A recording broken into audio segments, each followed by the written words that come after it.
अब हम सिंधु सभ्यता के बारे में जानेंगे जो भारत के इतिहास की जानकारी देता है। सिंधु सभ्यता की खोज राय बहादुर दयाराम साहनी ने की थी। सिंधु सभ्यता को प्रागैतिहासिक अथवा कांस्य युग में रखा जा सकता है। जो सिंधु सभ्यता है उसे प्रागैतिहासिक और कांस्य युग में रखा जा सकता है। इसकी खोज किसने की थी? राय बहादुर दयाराम साहनी ने की थी।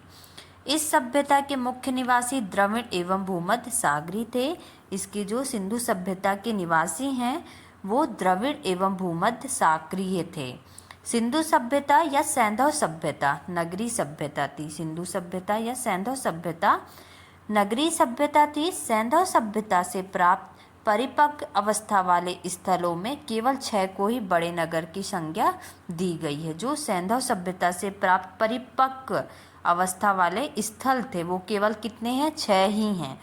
वो इस प्रकार है। सबसे पहला है मोहनजोदड़ो, सेकंड है हड़प्पा, थर्ड है गढ़वासी वाला, फोर्थ है धोलावीरा और फिफ्थ है राखीगढ़ और 6 है कालीबंगन। स्वतंत्रता प्राप्ति के पश्चात हड़प्पा संस्कृति के सर्वाधिक स्थल गुजरात में खोजे गए। जब स्वतंत्रता मिली उसके बाद हड़प्पा संस्कृति के सर्वाधिक स्थल गुजरात में खोजे गए। लोथल एवं सूतकोता सिंधु सभ्यता के बंदरगाह था। जो लोथल एवं सूतकोता है वो सिंधु सभ्यता के बंदरगाह था।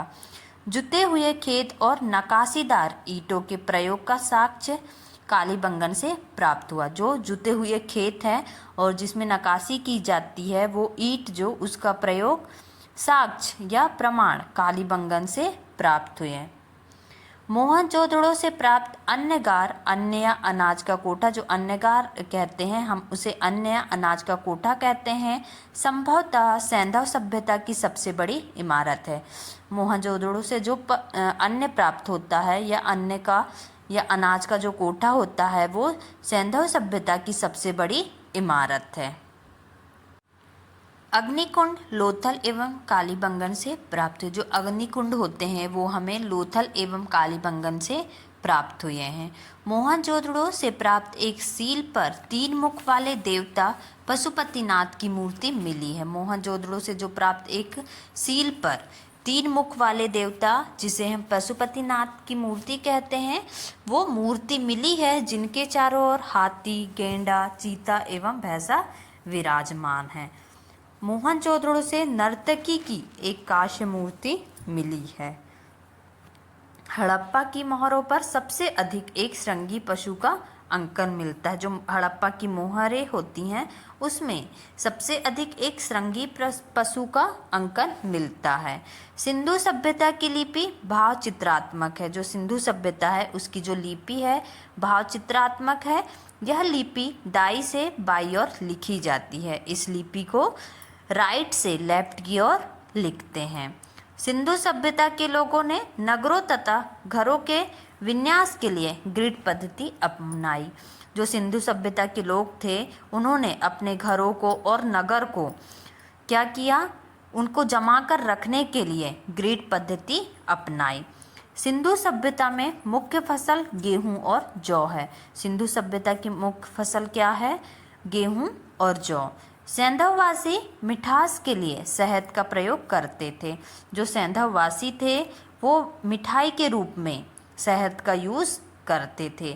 सैंधव सभ्यता के लोग यातायात के लिए 2 पहिया या 4 पहिए वाली बैलगाड़ी या भैंसा गाड़ी का उपयोग करते थे। जो सैंधव सभ्यता के लोग थे वो इधर उधर जाने के लिए 2 पहिया या 4 पहिए वाली बैलगाड़ी या भैंसा गाड़ी का उपयोग करते थे। वृक्ष पूजा एवं शिव पूजा के प्रचलन के साक्ष्य भी सिंधु सभ्यता में मिलते हैं। जो वृक्ष पूजा होती है और शंकर भगवान की पूजा होती है उसके जो प्रमाण हैं वो सिंधु सभ्यता में ही मिलते हैं। स्वास्तिक चिन्ह संभवतः हड़प्पा सभ्यता की देन है। जो स्वास्तिक चिन्ह हम बनाते हैं वो हड़प्पा सभ्यता की ही देन है। इस चिन्ह से सूर्योपासना का अनुमान लगाया जाता है। जो स्वास्तिक चिन्ह होता है उससे सूर्य भगवान की उपासना का अंदाजा लगाया जाता है।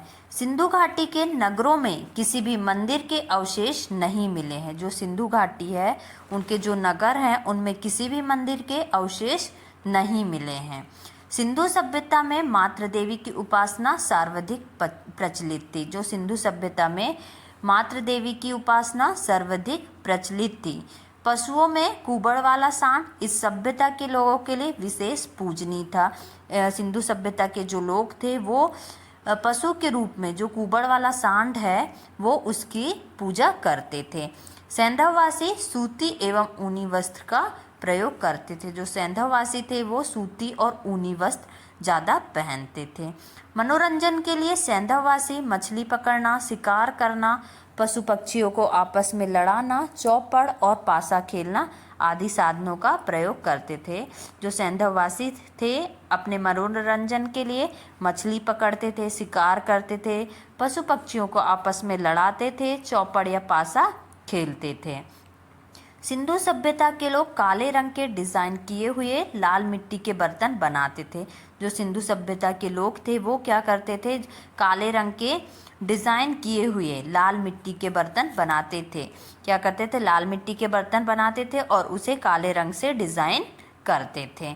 सिंधु घाटी के लोग तलवार से परिचित नहीं थे। जो सिंधु घाटी के लोग थे उन्हें नहीं समझता था कि तलवार क्या होती है। सैंधव सभ्यता के विनाश का संभवतः सबसे प्रभावी कारण बाढ़ था। सैंधव सभ्यता के जो लोग थे अगर वहाँ विनाश आने वाला है तो वो लोग सोचते थे कि ये बाढ़ का ही कारण है। ओके, बाढ़ से ही वहाँ पे विनाश का एक कारण बनता था।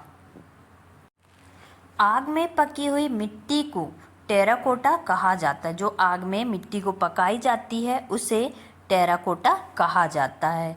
सिंधु काल में विदेशी व्यापार। अब हम देखेंगे सिंधु काल में विदेशी व्यापार किन किन चीज़ों से होता था और किन किन प्रदेशों में होता था।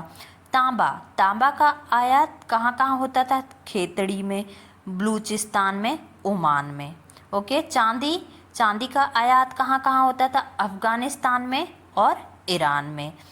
सोना, सोना का आयात होता था कर्नाटक में, अफगानिस्तान में, ईरान में। टिन, अफगानिस्तान में, ईरान में। गोमेद, जो गोमेद होता है वो एक बहुमूल्य रत्न होता है, वो सौराष्ट्र में उसका आयात होता था। लाजवरत मेसोपोटामिया में और सीसा ईरान में ले जाया जाता था। ये क्या था, सिंधु काल में विदेशी व्यापार, सामान को इधर से उधर ले जाया जाता था। ये थी सिंधु सभ्यता। अब इसके आगे हम वैदिक सभ्यता के बारे में